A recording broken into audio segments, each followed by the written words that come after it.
Toughest exam है India का, UPSC, उसकी 2.5 लाख की फीस को हम 7,500 में कर दिए। और सेम बहुत बढ़िया, वेरी गुड।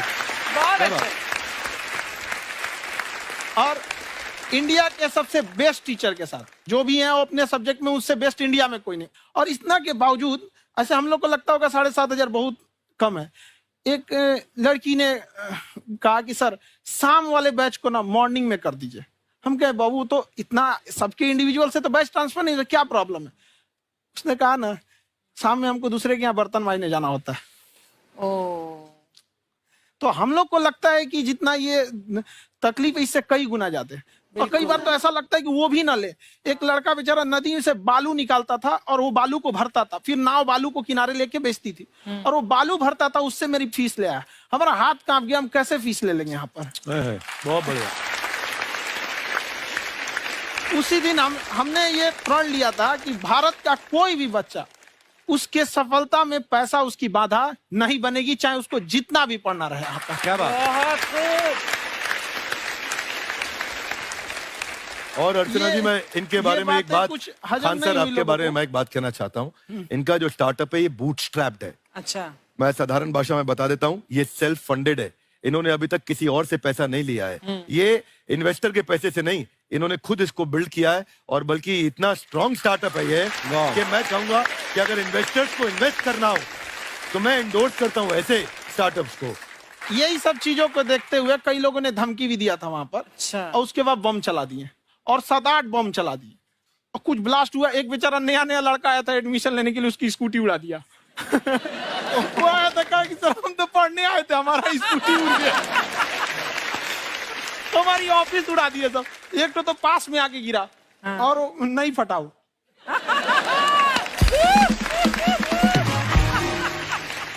बाद में बहुत सारे लोग धमकियां दिए, लेकिन कहते हैं ना सूरज कितना भी तेज चमक ले समंदर नहीं सुखा सकता। वाह वाह वाह, क्या बात है। मैम एक्चुअली ये फीस कम करने का एक और रीजन है। 2.5 लाख 3 लाख की जो फीस में सब लोग पढ़ाई अफोर्ड नहीं कर पाते, इसलिए वो कुछ ही लोग अफोर्ड कर पाते हैं, तो उनका मेंटल लेवल तो बहुत ऊपर चला जाता है। लेकिन एक पूरे देश का मेंटल लेवल थोड़ा सा स्टेबल नहीं हो पाता। तो जब फीस कम रहेगी तो हर वो लड़का तैयारी करने के लिए आगे आएगा जिसका सपना है देश के लिए कुछ करने का। सीटें लिमिटेड हैं, उन्हें को मिलेगी, लेकिन जिन्हें नहीं मिलेगी उसे मिलेगा देश का एक जिम्मेदार नागरिक। तो इस देश को बदलना। क्या बात है। हम लोग विश्व गुरु कहे जाते थे, क्यों? क्योंकि दुनिया से लोग हमारे यहाँ पढ़ने आए थे। चाइना से ह्वेनसांग आया, फायान आया, आज कोई नहीं आता है। हम लोग का उद्देश्य एक समय आएगा जो फिर आएंगे यहाँ पढ़ने के लिए। क्या बात है। पर आप देखो अर्चना जी, सबसे ज्यादा आईपीएस आईएएस बिहार से निकलते हैं। आप देखो पढ़ाई लिखाई में पॉलिटिशियन बहुत बड़े बड़े निकले हैं। तो ऐसा नहीं है, हर जगह ऑप्शन भी नहीं है वहाँ पे, इंडस्ट्री नहीं है, खेती करेगा तो कोई खास वो नहीं रहे, ऑप्शन भी नहीं है। सही बात है। बिहार की मिट्टी में एक चीज है, जिद तो बहुत जबरदस्त है। कुछ भी नहीं रहेगा तो सब कुछ पाने का उसको जिद रहेगा, करके भी दिखा देगा। वहाँ पे कर देंगे हम यहाँ पे। विवेक सर, आपके बारे में हमने सुना एक बार आप संन्यास लेने चले गए थे।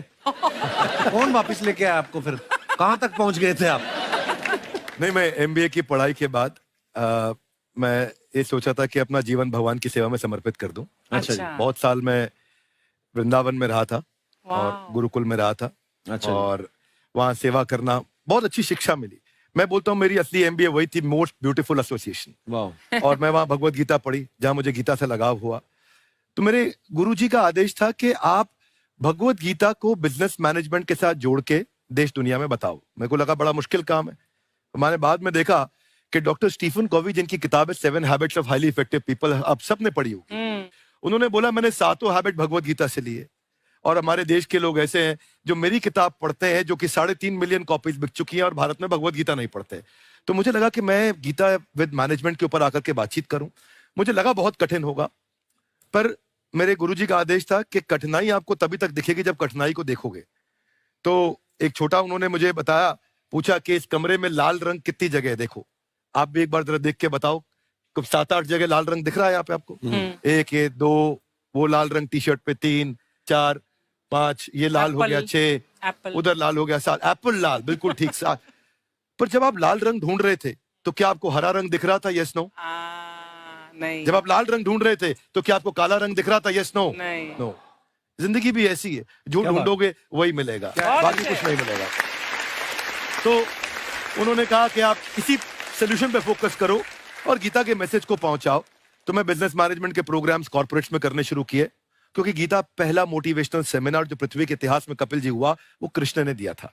पहले मोटिवेशनल स्पीकर इस पृथ्वी के इतिहास के कृष्ण थे, जिन्होंने अर्जुन को रणभूमि में मोटिवेट किया था। बड़ी पेशेंस कृष्ण ने अपने लीडरशिप क्वालिटी से दिखाई, वो मुझसे मुझे बड़ा इंस्पायर किया, वो चर्चा ने इंस्पायर किया, और डिस्कशन ने इंस्पायर किया। तो उस डिस्कशन को मैं आज भी लेके चलता हूं अपने साथ। कहां सर, हमने सुना है आप 5 स्टार में रुके थे कल और नीचे जाके वड़ा पाव खाने गए आप रेहड़ी पे।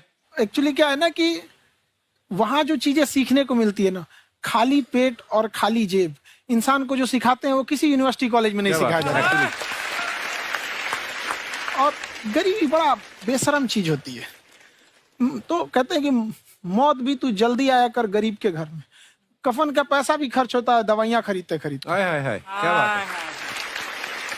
और खान सर की खासियत ये है कि जिसको तो पढ़ना है, जिसको एजुकेशन चाहिए, वो तो इनका वीडियो देखते हैं, लेकिन वैसे भी कई लोग, जैसे अर्चना जी बात करी थी, कहती मैंने जब देखना शुरू किया तो मैंने बैक टू बैक इतने सारे वीडियोस देखे, क्योंकि आपका जो तरीका जो बोलने में, एक तो इनकी जो टोन है पढ़ाने में, और साथ साथ में जो ह्यूमर आता रहता है, तो उसकी वजह से और भी इंटरेस्टिंग हो जाते हैं आपके वीडियो। शुरुआत में हम लोग जब स्टूडेंट लाइफ में थे, या हम कई स्टूडेंट को भी देखते हैं, वो बेचारे जब थक जाते हैं तो आपका शो देखने लगते हैं।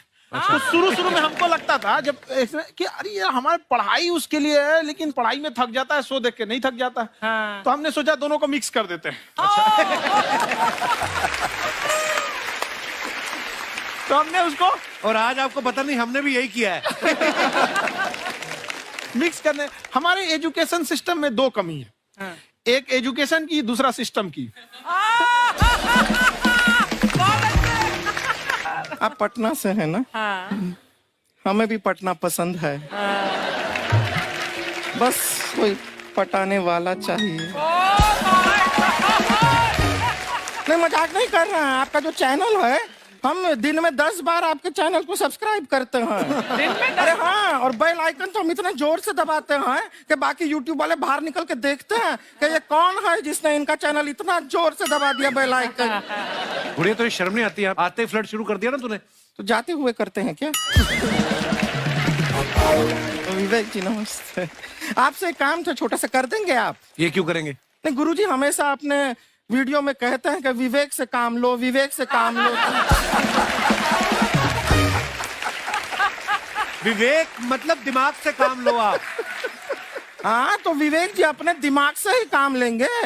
बहुत दिमाग है उनके पास। ये देखिए, जो आदमी, आपको मैं बताइए, जो आदमी बिना फिल्म किए कपिल शर्मा शो में आ गया, कितना दिमाग होगा उसके पास। लेकिन एक बात है जिसकी वजह से हम आप तीनों से नाराज हैं। क्यों? क्या बात? हर चीज में मोटिवेट मोटिवेट मोटिवेट क्या होता है? सच कह रहा है, जब भी ये शब्द सुनते हैं हमें लगता है कोई हमें चिढ़ा रहा है। बदल दीजिए ना, खाली मोटिवेट बोलना ही क्यों जरूरी है? कुछ और कीजिए। रोटी वेट, छोटी वेट, पतली वेट, कुछ भी बोलिए, मोटिवेट हटाइए। तो गुड़िया, तू भी एक्सरसाइज किया कर ना, देख डॉक्टर साहब ने कितना वजन कम किया है, तू भी कर ले। ठीक है, फिर मोटिवेट से ही चला लेंगे। लेकिन मोटिवेशन कोई बुरा बात नहीं है। हमारे दादाजी भी वैसे बहुत मोटिवेट करते थे। हाँ, एक बार तो तालाब में डूब रहे थे हमारे दादाजी। हाँ। हमारे पास रस्सी भी था, ट्यूब भी था, फिर भी हम अपने दादाजी को बचा नहीं पाए। क्यों? क्योंकि हमने उनकी ओर तिनका फेंका ना, वही कहते थे डूबते को तिनका का सहारा काफी।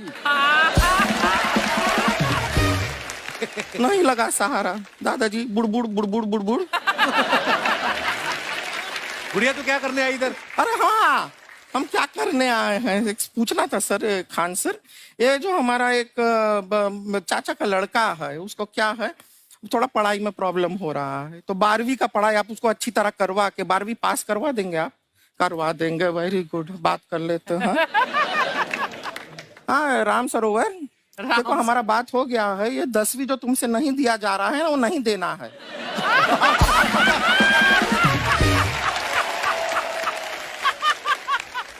टेंशन नहीं है, 10वीं का खान सर से बात हुआ, ये सीधा 12वीं पढ़ा के पास कर देंगे। अरे ऐसे नहीं होता, पहले 10वीं पास करनी पड़ेगी, फिर 12वीं होगी ना। ऐसा कोई जरूरी नहीं है ये सीक्वेंस। हमारे मौसा जी थे, उनसे ना 10वीं हुई ना 12वीं हुई, अभी 3 दिन पहले सीधा उनकी 13वीं हुई। एक्चुअली क्या है, पढ़ाई लिखाई का हमको बहुत ज्यादा नॉलेज है नहीं, गांव में पढ़े हैं ना सर। स्कूल कहाँ होते थे अर्चना जी, गांव में स्कूल नहीं था, पेड़ के नीचे पढ़ते थे हम। यहाँ तक कि हमारे पास ब्लैक बोर्ड भी नहीं था, हमारे मोहल्ले की जो भैंसिया थी उसको खड़ा करके टीचर उसके ऊपर लिख के पढ़ाती थी। मजाक नहीं कर रहे हैं। और आप तो समझ रहे हैं, अभी ब्लैक बोर्ड की एक अटैच डस्टर था बैक बोर्ड का, समझ रहे हैं ऐसा, वो पीछे से आता था, लिखा हुआ मिटाता था और चला जाता था। ये तो कुछ भी नहीं है। एक बार क्या हुआ, हमारा स्कूल शुरू हुआ, शुरू होते ही 2 महीने के लिए छुट्टियां हो गई। क्यों? ब्लैक बोर्ड ने बछड़ा दिया था ना। तो वैसे आप लोग ना इतने ज्ञानी हैं, सब कुछ जानते हैं। आपसे एक टेक्निकल सवाल पूछे। एक बार ना 4 दोस्त थे, 4 दोस्त, साम दाम दंड भेद। वो डिसाइड करते हैं कि चलो एक गेम खेलते हैं, तो टीम्स बनाते हैं। तो साम दाम ने एक टीम बनाया। इस पे भेद को बहुत गुस्सा आया, पता है क्यों? क्यों? क्योंकि भेद को दंड मिलाना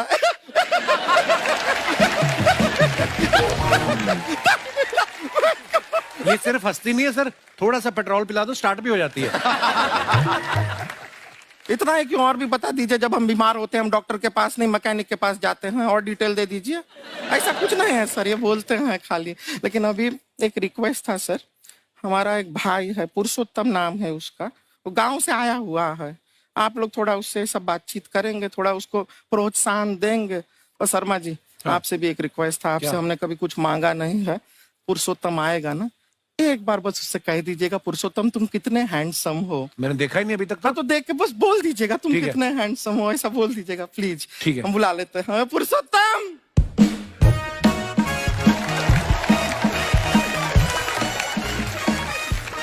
ये पुरुषोत्तम है। वाह, तेरा भाई बड़ा हैंडसम है। है तो हमारे खानदान में सब हैंडसम है, ज्यादा चापलूसी करने का जरूरत नहीं है। देखा हमारा यहाँ पे कितना चलता है। एक नंबर दीदी, एक नंबर। सब लोग हैं, नमस्ते कर दो। ये बड़ा अच्छा लड़का है, गांव में ना भैंस चराता है, इसको थोड़ा मोटिवेट कीजिए ना। नहीं तो मतलब भैंस चराता है तो मोटिवेट करके क्या होगा, शेर चराएगा बाद में। अरे शेर चराएगा तो शेर इसको चर नहीं जाएगा। नहीं नहीं, ऐसे हम खाली कह रहे हैं, तुम्हारा चेहरा थोड़ा बकरी जैसा है ना, तो वैसे ये सब बड़े बड़े लोग हैं। इनको बताओ कहा क्या बनना चाहते हो जीवन में आगे? HR। HR? अरे वाह, देखे कोई बड़ा कंपनी में ह्यूमन रिसोर्स का काम करेगा ये। अरे HR मतलब दीदी Hrithik Roshan. Tiny tin tin tiny tin tin. ना जूता पहनने का काम किया करो, जूता खाने का नहीं। काम किया है, कुछ बड़ा किया है लाइफ में? किया ना दीदी, एक बकरी के बच्चे को बड़ा किया है।